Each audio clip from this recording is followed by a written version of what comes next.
Bienvenue à ceux qui sont là. Donc, le webinaire d'aujourd'hui va être relativement simple. Ça va être l'occasion de faire un peu un survol sur le nettoyage des embarcations et du matériel nautique qu'on utilise. Pourquoi on le fait? C'est quoi les risques associés aux espèces exotiques envahissantes aquatiques? Puis, on va mettre on va faire un peu le point sur la localisation des stations de lavage qu'on retrouve en région. Donc, pour commencer, ce que je vous propose, c'est d'écouter une vidéo qui a été réalisée par le ministère de l'Environnement il y a quelques années déjà et qui fait le point sur le nettoyage des embarcations et les espèces qu'on retrouve au Québec. Donc, je vous partage ça à l'instant, juste à me confirmer que ça fonctionne. Avec le son également. Vous entendez bien? Oui, ça m'entend bien. Le Québec. Des milliers de lacs et rivières, un fleuve, une centaine d'espèces de poissons d'eau douce, une grande diversité de la faune et de la flore, des paysages à couper le souffle. Malheureusement, une menace plane sur toute cette richesse. Les espèces exotiques envahissantes. Des animaux, des végétaux ou des micro-organismes qui, une fois introduits et établis dans un nouveau milieu, constituent une menace pour l'environnement, l'économie et la société. Une fois qu'une espèce envahissante est introduite, il est très difficile et souvent impossible de l'éliminer. Des lacs étouffés par des plantes aquatiques indésirables, des structures envahies par les moules zébrés, des pertes de revenus, une baisse de la valeur des terrains riverains, une augmentation des coûts d'entretien des infrastructures. Plusieurs activités favorisent la propagation d'espèces exotiques envahissantes et les activités de pêche sportive et de plaisance en font partie. Lorsque les utilisateurs d'embarcations visitent plusieurs plans d'eau sans prendre de mesures adéquates, ils risquent de transporter des passagers indésirables par l'entremise de leur équipement, de leur embarcation et de leur remorque. Ces espèces exotiques envahissantes peuvent se retrouver à divers endroits insoupçonnés et sont de différentes tailles. Un amas ou des débris de plantes aquatiques, des œufs, des larves, des parasites et même des maladies pouvant causer la mort des espèces indigènes. Toutefois, des gestes faciles, rapides et efficaces existent pour prévenir l'introduction d'espèces indésirables. Par exemple, il est important de ne jamais remettre à l'eau des espèces ou de l'eau provenant d'un autre milieu que celui où nous sommes. De bonnes pratiques de nettoyage des embarcations et des équipements utilisés lors des activités de pêche et de plaisance contribuent également à préserver nos écosystèmes aquatiques. Une fois prêt, 5 étapes faciles en seulement 5 minutes. Inspecter, retirer, vider, laver, répéter.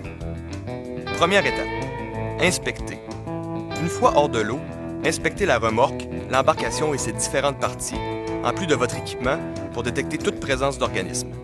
Deuxième étape, retirer. Retirez et rejetez tous végétaux, animaux et boue à la poubelle ou à une bonne distance de l'eau et des systèmes d'égout. Ainsi, vous empêcherez les organismes et résidus de retourner à l'eau. Troisième étape, vider. Videz l'eau qui se trouve dans le fond de l'embarcation, dans les viviers, et celle contenue dans les différents contenants comme les glacières et les seaux. Quatrième étape, laver. Lavez votre embarcation et votre remorque à l'aide d'une laveuse à pression pour bien déloger les organismes. Ou encore, vous pouvez utiliser une brosse et une solution nettoyante d'eau de javel, de chlore ou de vinaigre dilué à de l'eau chaude à 40 degrés Celsius. Vous pouvez aussi laisser sécher votre embarcation et votre équipement pendant 5 jours avant de visiter un autre plan d'eau. Les organismes aquatiques ne pourront survivre à l'air libre aussi longtemps. C'est important de vérifier que les viviers soient bien vides et qu'aucune eau stagnante ne soit contenue à bord de l'embarcation. Cinquième étape, répétez. Répétez ces étapes à chaque fois que vous sortez d'un plan d'eau et que vous prévoyez aller en visiter un autre. Finalement, peu importe le type d'embarcation, un petit 5 minutes de votre temps, ce n'est pas tant demandé pour continuer à profiter de nos lacs et de nos rivières pour longtemps. Bonne saison!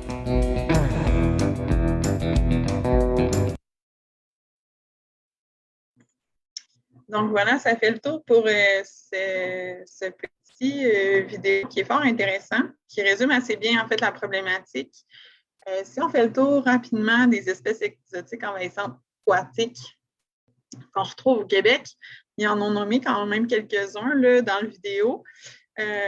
Donc, la moule zébrée, qui, à ma connaissance, n'a pas encore été confirmée en région. On la retrouve beaucoup dans le sud du Québec.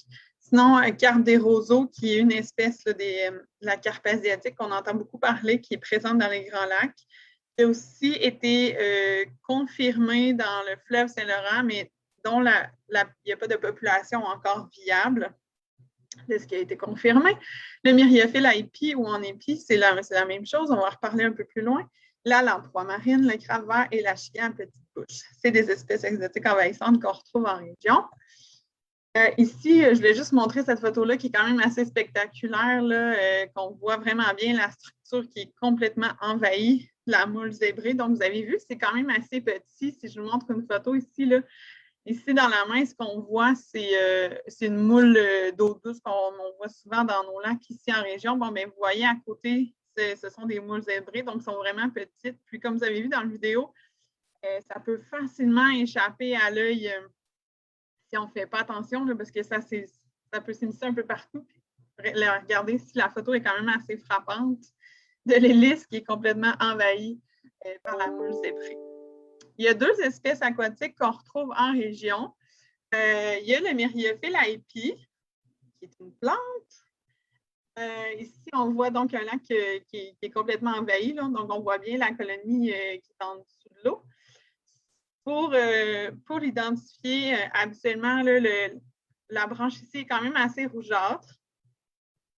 On me demande souvent à quoi ça ressemble. Je trouve que c'est assez difficile à décrire, mais ce que je pourrais dire, c'est quand on se tient au-dessus de l'eau, je trouve que ça ressemble un peu à un petit conifère là, de par son apparence. Souvent, elle est très, très abondante. On voit ici un peu l'allure générale là, d'ensemble où ça ressemble comme un peu à une fleur, si je pourrais dire, avec un élément qui peut être important à prendre en compte, c'est qu'il y a plus de 12 paires de folioles. Donc, 12 à 24 paires de folioles, c'est une des caractéristiques qu'il faut vraiment regarder pour s'assurer qu'on a bien fait l'identification. Je vous partage ici une photo de ma collègue Laurence Gervais de l'OBVT qui est présente, qui m'a envoyé pour une nouvelle identification dans un nouveau lac. Donc, vous voyez, la plante ici est peut-être un peu moins rougeâtre, le moins typique de la photo que je vais vous montrer, mais vous voyez ici, il y a quand même un peu de rouge.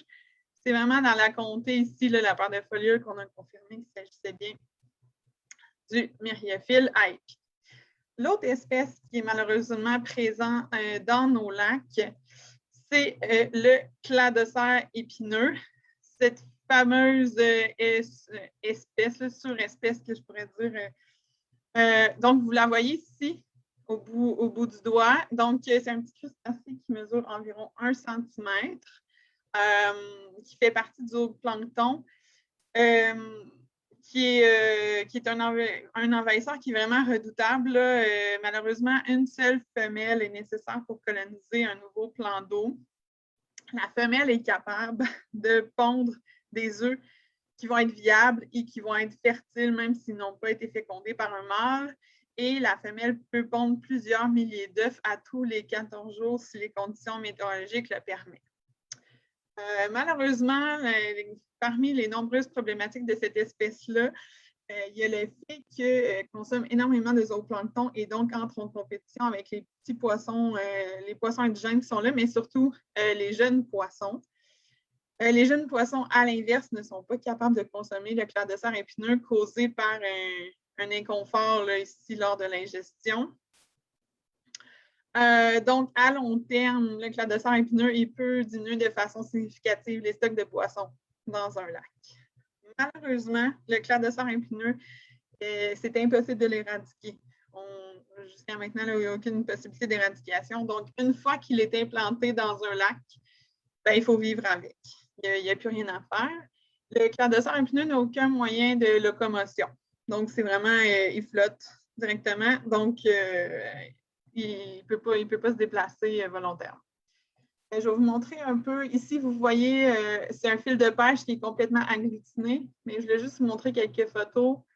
Donc, si vous voyez, là, c'est ce qu'on a retiré, dans le fond, d'une ligne à pêche. Donc, un seul ne sera pas visible, évidemment, parce que ça mesure moins d'1 centimètre. Mais plusieurs cladocères épineux agglutinés sur une ligne à pêche, là, ça peut ressembler à ça. Présentement, ce qu'on me dit, c'est que notamment dans le lac Ontario, dans certains grands lacs, où on retrouve aussi le cladocère épineux, après une demi-heure de mise à l'eau de la ligne, il faut retirer la ligne puis enlever les cladocères épineux parce que ça ressemble à ça. Donc, vous comprendrez que si votre ligne à pêche là, est complètement agglutinée de ça, bien, c'est sûr que le poisson ne viendra pas mordre. Là. Il n'y a rien d'intéressant à l'hameçon. On a des lacs qui sont contaminés par des espèces exotiques envahissantes en région. Pour le myriophile à épi, on a présentement 9 lacs qui sont connus. Donc, Dufresnoy, Dufault, Ossisco, Rouyn, Beauchâtel, Opasatica, Pelletier, Noranda et Renault. Je l'ai dit rapidement, vous pourrez aller consulter la carte sans problème. Et il y a un nouveau qui a été confirmé. Je laisserai la chance à l'OBVT de le nommer ou pas s'ils sont rendus à cette information-là. Et pour le cladocère épineux, malheureusement, il y a 2 lacs qui sont touchés en région connue. Donc, c'est le lac Raven qui est vraiment à proximité de Montbrun. Pas de Montbrun, pardon, du Mont-Chaudron. Vraiment, c'est un lac qui est transfrontalier. Et un autre lac transfrontalier, c'est le lac Témiscamingue.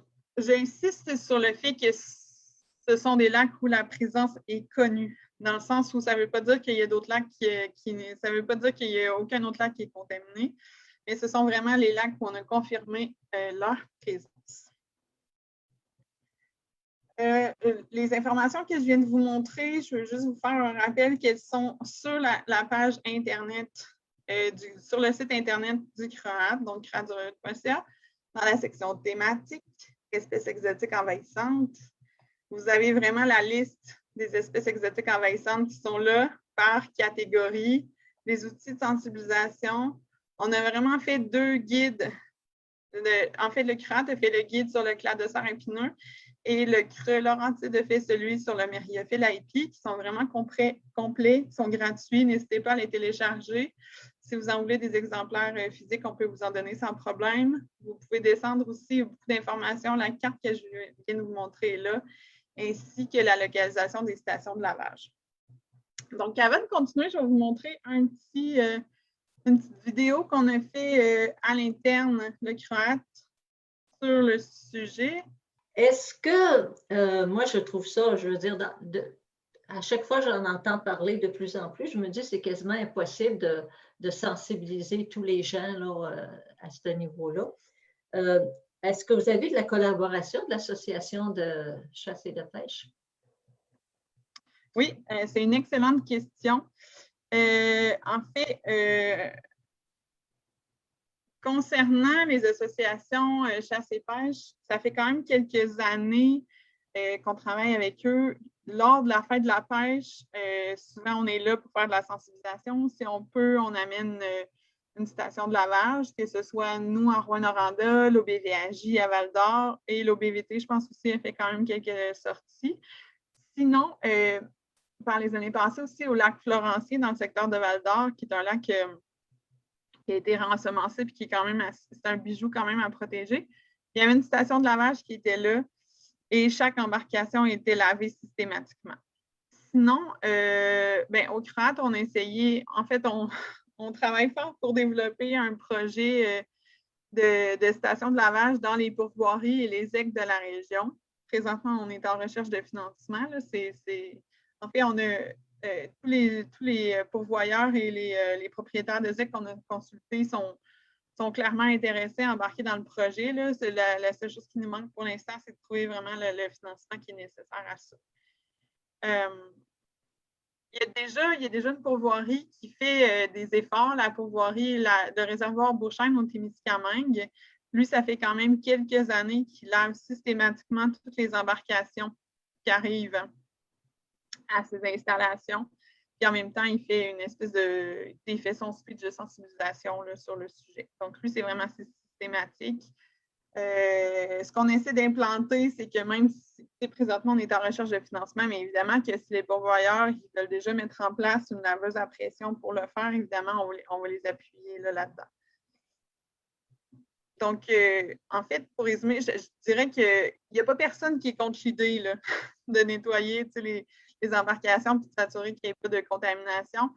Mais la sensibilisation, c'est du long terme. T'sais, on ne peut pas espérer que demain matin, tout le monde va être sensibilisé et tout le monde va le faire.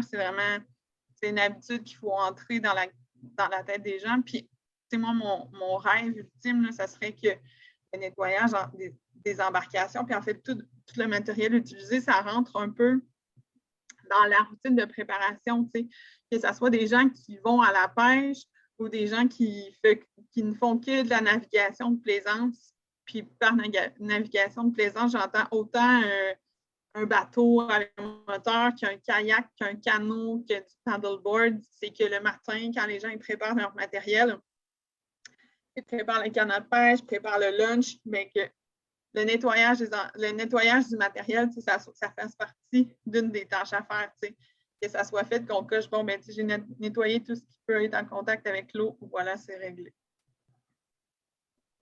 C'est mon rêve ultime. C'est un beau rêve, mais justement, tu parlais, là, moi, ce que je vois aussi, surtout avec la pandémie, il y a beaucoup plus de bateaux qui se sont achetés. Ouais. Et les gens, il y en a beaucoup qui ne veulent pas aller dans les quais publics mettre à l'eau, parce que des fois, sous quais publics ou autres quais, parce qu'ils sont obligés de payer du stationnement à des endroits. Ouais. Et il y en a beaucoup qui ont différents endroits pour entrer sur le lac, là, sans nécessairement là, être avisés d'une façon quelconque. Encore plus avec les canots et les kayaks qui, eux autres, se promènent, puis maintenant les planches.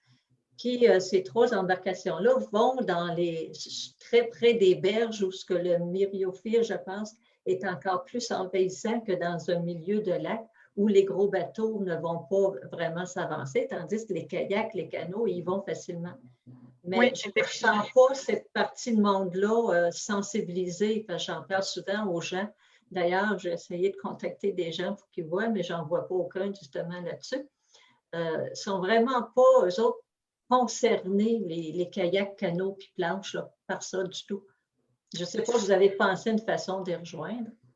Bien, en fait, les nouvelles compagnies que j'ai vues apparaître cette année pour la location justement de motomarine, de paddleboard, tout ça, je les ai contactés sur Facebook. Il y a une compagnie qui m'a répondu qui était vraiment intéressée, puis en fait, ils m'ont pris des dépliants de sensibilisation qu'ils allaient remettre avec la trousse qu'ils donnent dans le fond pour la location.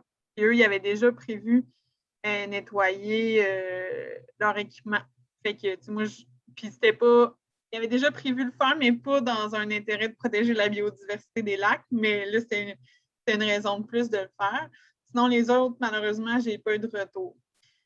Fait qu'effectivement, je veux dire, on va poursuivre nos efforts, là. On travaille conjointement avec les organismes de biodiversité versant qui sont bien actifs sur le sujet, certaines municipalités aussi, puis la ville de Rouen aussi, qui est quand même assez proactive aussi avec nous là-dedans. Pour revenir, par exemple, au myriophile IP, ben, comme on a dit, les 4 étapes, inspecter, retirer, vider, nettoyer. Ben, le myriophile IP, c'est sûr que lui, il est plus visible. Donc, les gens, bon, on va dire, qui utilisent leur embarcation, ben, on espère que s'ils voient des débris, des plantes, quoi que ce soit, ben, ils vont l'arracher aussitôt sorti hors de l'eau. Mais pour le cladosaure épineux, ben, lui, s'ils ont un cladosaure de collé là, quelque part ou qui est dans le fond, si je pense à un canot, un kayak qui est dans le fond, ben, c'est sûr qu'ils ne le verront pas là, à l'œil nu, ça c'est sûr. C'est encore plus important de faire le nettoyage, surtout que le cladosaure, les œufs là, sont résistants au gel, à la sécheresse. C'est ça. C'est important de s'assurer qu'il y en ait plus dans notre embarcation parce que si on change d'un lac à l'autre dans la fin de semaine, ben, on est un vecteur possible de propagation.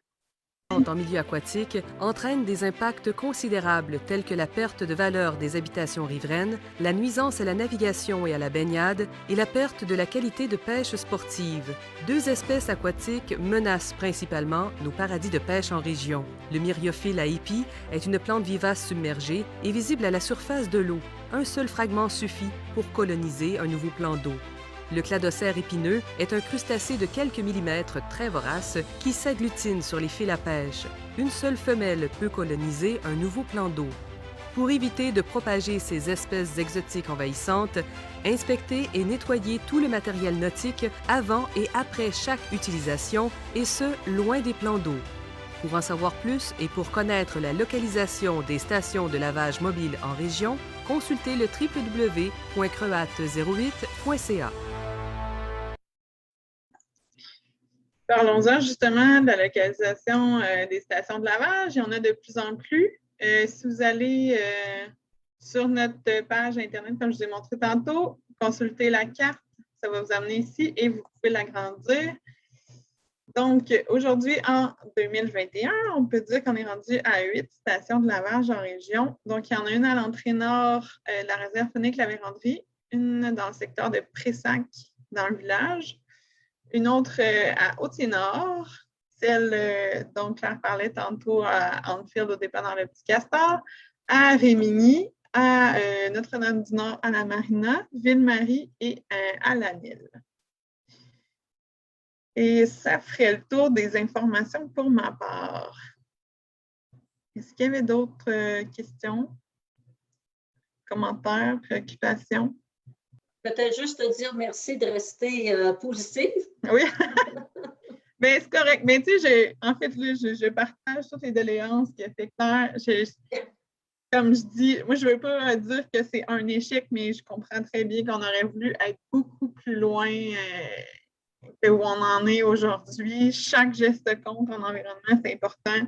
Donc, chaque personne de plus qu'on sensibilise, bon, on espère que ça fasse boule de neige et que cette personne-là en sensibilise d'autres. Mais c'est sûr que il est minuit moins une. Là. On a la chance vraiment d'avoir une région qui est relativement exemptée d'espèces exotiques envahissantes, autant aquatiques que terrestres. La prévention, c'est la clé parce qu'une fois qu'on est contaminé, bien, surtout par l'éclair de serre épineux, il n'y a plus rien à faire. C'est sûr qu'on va essayer de multiplier les actions, travailler en ce sens. Puis comme je dis, peut-être que si on attend de la part du gouvernement, bien, on peut attendre longtemps. Fait on va peut-être essayer de trouver de quelle façon on peut avoir plus d'impact, mais d'un point de vue peut-être régional plus que local. Mon autre question, c'est, oui? il n'y a pas d'autre, ce serait, c'est sur les feuilles, est-ce que ce webinaire-là, est-ce qu'on peut, les gens pourraient le voir ou avoir un lien pour aller le consulter? Parce que là, c'est le temps des vacances, hein, ça fait que les gens ne sont pas trop disponibles, soit sont déjà sur les lacs. Comme il y en a qui m'ont répondu hier, ben, on s'en va en kayak demain.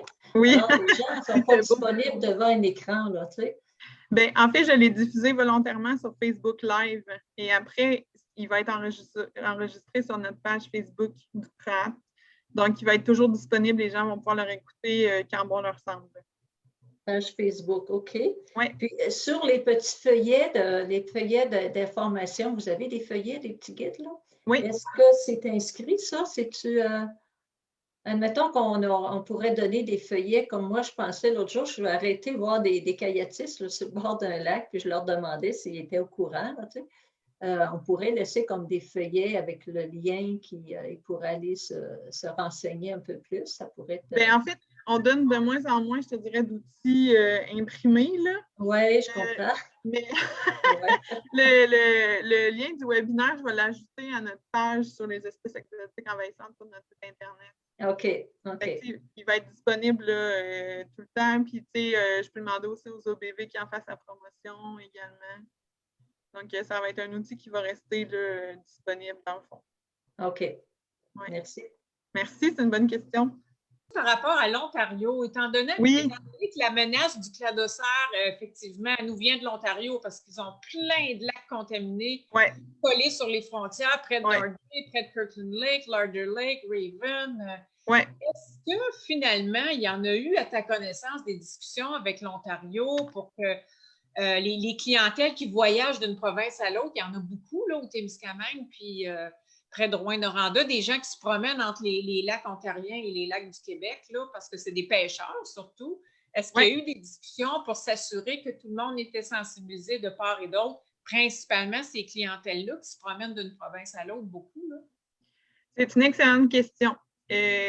À notre niveaux, si je te dirais, d'organisme à organisme. On a contacté, je te dirais, l'équivalent des directions régionales des ministères qui sont concernés dans les secteurs qui sont transfrontaliers. Je te dirais que la communication n'est pas évidente. Puis moi, on m'avait répondu que, eux aussi, là, ils ont fait l'installation de panneaux de sensibilisation. Écoute, je ne me rappelle pas exactement ce qui est écrit, mais c'est comme un panneau d'arrêt, puis écrit stop. Il y a un petit message de sensibilisation. Fait que moi, on m'a répondu, vous savez, on a installé des panneaux. Je dis, oui, mais est-ce qu'on peut aller plus loin? T'sais, nous, on veut mettre des stations de lavage, on fait beaucoup de sensibilisation. Ça serait le fun d'arrimer nos actions, puis de faire justement, si on peut faire quelque chose de transfrontalier, ça sera encore plus pertinent. Ça a été silence radio. Je ne sais pas si l'OBVT, Laurence, peut-être qu'il y a eu du développement, parce que je sais que l'OBVT, c'est dans leur souhait, en tout cas, justement, de se rapprocher un peu de leur homologue là, ou de leurs voisins ontariens, notamment avec le lac Témiscamingue. Je n'ai pas une nouvelle à ce niveau-là. Si je vois un niveau un peu plus haut, il s'est formé un comité interprovincial qui concerne, dans le fond, la rivière des Outaouais, dont il y avait quelques sujets qui étaient à l'ordre du jour, qui étaient justement le lac Témiscamingue, les barrages, tout ça. Malheureusement, apparemment que le sujet des espèces exotiques envahissantes n'a pas été retenu. Ce qui est bien dommage, parce que ça aurait été l'occasion idéale de se parler gouvernement, de est-ce qu'on peut coordonner nos efforts de lutte, parce qu'il y a une problématique qui persiste, en fait, c'est notamment la réglementation en lien avec la pêche. Au Québec, on a été proactifs, puis on a interdit l'utilisation d'appâts vivants pour la pêche en saison estivale, alors qu'en Ontario, eux, ils ont le droit. Sur le même plan d'eau, il y a des gens qui peuvent en utiliser, alors que nous, au Québec, on ne peut pas. Moi, je salue le Québec d'avoir été proactif sur le sujet. Malheureusement, c'est une problématique parce que, comme tu l'as nommé, il y a beaucoup de lacs qui sont touchés en Ontario par des espèces exotiques envahissantes, dont des lacs qui ont la carpe asiatique. Et ces lacs-là qui sont touchés, c'est des lacs où on fait la pêche au mené, puis en fait la pêche de petits appâts vivants, puis qui sont revendus par la suite. C'est sûr que quand vous achetez des menés vivants, c'est impossible de faire la différence de c'est quelle espèce là, qui est utilisée là, dans le fond. Donc, si vous échappez des menés vivants dans un lac puis c'est de la carpe asiatique, vous venez peut-être de créer un problème. Fait que je te dirais que pour l'instant, ça n'a pas avancé ce dossier-là, bien malgré nous. Il y a aussi un autre comité sur le plan provincial qui a été créé qui s'appelle Alliance Outaouais. Il y a plusieurs sujets qui vont être traités, dont les espèces exotiques envahissantes. Sur ce comité-là, il y a des OBV, il y a des creux, il y a plusieurs types de regroupements d'organismes, mais à ce jour, ce que ça prendrait, c'est évidemment des représentants des ministères. Pour l'instant, ce n'est pas le cas. Peut-être juste pour ton information, Bianca, il y a aussi un comité interministériel de gouvernements provinciaux. Donc, le gouvernement du Québec et le gouvernement de l'Ontario se sont donnés un comité interministériel qui traite de questions environnementales. Oui. Le MFFP, le ministère de la Faune, donc, siège sur ce comité-là.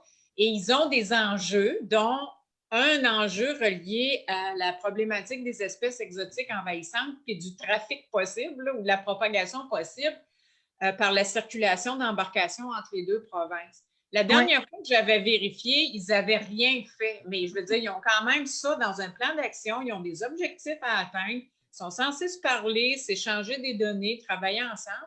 Fait que vous pourriez peut-être aller voir du côté du ministère de la faune ici en région pour voir si ça a avancé, ça, parce que c'est dans un plan d'action, c'est quand même un engagement, si on veut. Effectivement. Moi aussi, à mes dernières, ça remonte à 2019, mais moi aussi, aux dernières informations que j'avais eues, ça n'avait pas avancé. Là.